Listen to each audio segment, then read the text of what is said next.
The law requires that every single person who is going to be deported gets a hearing first. I'll have to ask the lawyers about that. All I can say is this. If you're going to have 21 million people, and if we have to get a lot of them out because they're criminals, we're going to have to act fast. I think we can give 21 million trials. Just part of the conversation President Trump had with ABC's Terry Moran yesterday from Trump's 100th day in office. And earlier this week, President Trump signed 2 new executive orders, again, cracking down on immigration. Joining us on the KOA Common Spirit Health Hotline to talk more about it, immigration attorney from the Modi law firm, it's Susham M. Susham, thank you so much for your time this morning. Thank you for having me. Let's start with one of the first executive orders that we saw earlier this week. President Trump cracking down on so-called sanctuary cities, threatening to cut them off from federal funds. Tell us a little bit more about what we see in this order, and does President Trump have the legal authority in order to make these moves? Yeah, this is an interesting issue. It actually occurred for the first time during the first Trump administration. So in 2017, he had also tried to restrict federal funding to sanctuary cities. And at that time, a federal judge had put that on hold as well, stating that it's likely to violate certain constitutional issues, such as the separation of powers, because Congress only really has the power over the purse. And then also, state versus federal rules, such as the 10th Amendment, as well as due process under the 5th Amendment of the U.S. Constitution. I'm probably conflating things here, but I think the president has called this a national emergency. Does that change the power of him having the ability to do so? You're not conflating issues. That's a great question. The president does get more powers under emergencies. So you see that like during times of war, but even during those powers of emergencies, the Constitution still holds, including those 3 sections that I had mentioned before. In fact, if we take a mirror here and look at another presidential power that he tried to invoke of the Alien Enemies Act, that is a law, unlike an executive order. But the mirror here is, in that situation, President Trump tried to argue that we're under a declaration of war, which is what's needed under the Alien Enemies Act. But that also has been put on hold. That was the recent issue of many Venezuelans being deported to El Salvador without a court hearing or anything. Okay, Susham, so do you think it will be deja vu all over again? Will this executive order targeting sanctuary cities face more lawsuits, and will they prevail? Yes, I do think it'll definitely face more lawsuits. And I also believe it's more likely that it'll be put on hold, just like it was in 2017 and again recently by Judge Orrick in California just a few days ago.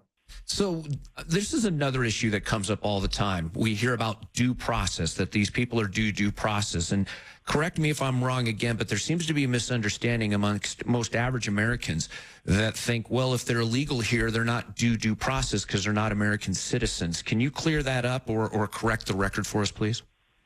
Sure. I mean, if we just take a step back, almost everybody in removal proceedings, like deportation proceedings, they have a right to a court hearing and in a process that's allowed. That's the normal procedure for individuals. And so there's good reasons why. I mean, there's so many different ways that the law allows for someone to stay here. So for example, let's say somebody is afraid to go back to their home country because they could be tortured or persecuted, killed.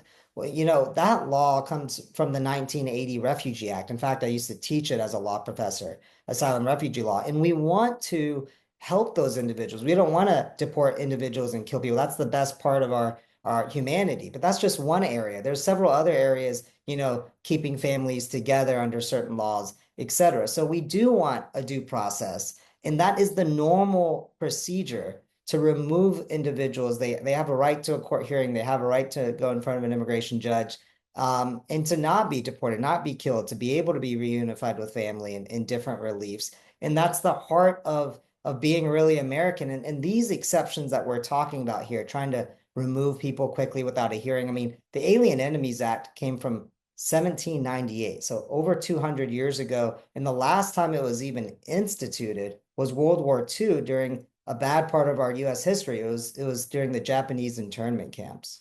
Susham, pivoting topics a little bit here, but staying on the topic of keeping families together, there's been some reports that say that ICE has been doing these quote unquote welfare checks on children who arrived to the U.S. alone. And some say that it's harmless. Others claim that it's enforcement and it's almost like a backdoor way of gathering information for deportations. How do you see this on a law firm side?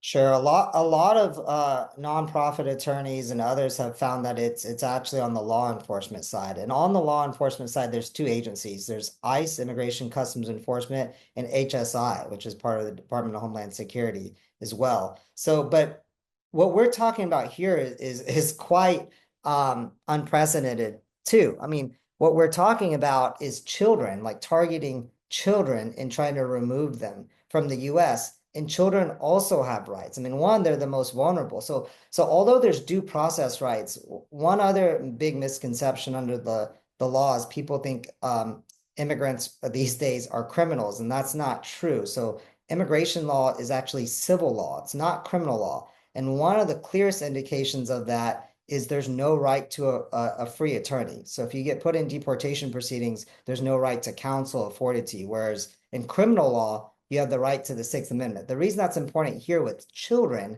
specifically is think of like a 7-year-old girl whose parents have both been murdered, and she would be killed if she got removed from the country. That girl has no right to a free attorney. And that little girl could be put in deportation proceedings. And there's a government attorney on the other side, that's not on her side. So it's an unfair system, and that sort of system of targeting children for deportation proceedings is unprecedented. You combine that with taking away funding to try to find those free lawyers. Like there's a great nonprofit organization which some of my former law students, now lawyers, work for, called KIND, Kids in Need of Defense, that tried to find pro bono or free lawyers for those kids. That funding has been restricted. They've tried to attack children, tried to get children in deportation proceedings. And then the third thing I would say on that issue is there's also certain rights that children have, like certain types of relief. One of the big ones is called special immigrant juvenile status. A lot of people don't know about. So if one or both parents have abandoned, abused, or neglected that child, there might be a pathway for that child to become a permanent resident as well. So and those pathways become harder to get if that child's put in deportation proceedings. I wish we had more time with you, but I do want to squeeze in one last question. And again, this traverses maybe a little bit out of your expertise because I'm going to talk about constitutionality in the Supreme Court. But when you see the issues with Kilmar Abrego Garcia, the Supreme Court ruling unanimously that they should start proceedings, the Trump administration, to bring him back, and what looks like they have no desire or want to. Your thoughts on that, and how is something like that enforced when it looks like it's apparent that the administration broke the law or violated our Constitution? Yeah, excellent question. I mean, on that issue, a few things. One, the Supreme Court hasn't ruled on the merits of the issue. So what they did is it's a temporary injunction to pause more of those deportations without seeing a judge. And Mr. Garcia, that's the exact law we were talking about earlier, the Alien Enemies Act, that President Trump tried to invoke to remove people without a court hearing. Specifically for Mr. Garcia, another big misconception is he had no criminal convictions. So the main evidence they had against him for gang affiliation was an anonymous tip.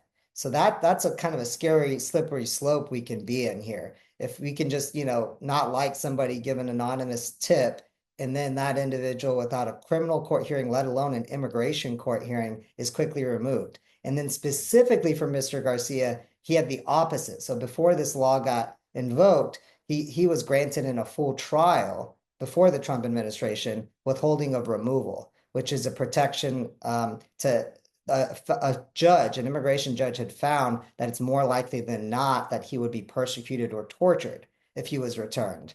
But to answer the second part of your question of the Supreme Court stating that he should be returned, he should be facilitated to be returned back into the U.S. That's the next issue I think the courts are going to look at is the Trump administration trying to facilitate his return and obey the Supreme Court's order? Because President Trump has said, oh, I don't have the power to bring him back. That's not true. I've worked on cases where we've paroled somebody back in the U.S. that was incorrectly deported. So that's one issue. And then the second part of it is the El Salvadorian president is saying, oh, well, I can't smuggle him back in the U.S. Of course, El Salvador's president could bring him back, just release him, from those harsh, the brutal jail that's out there. So if he could be released, then the U.S. can parole him back in. But it's a matter of foreign affairs and whether the two presidents will be doing that. Immigration attorney from the Modi law firm, it's Susham M.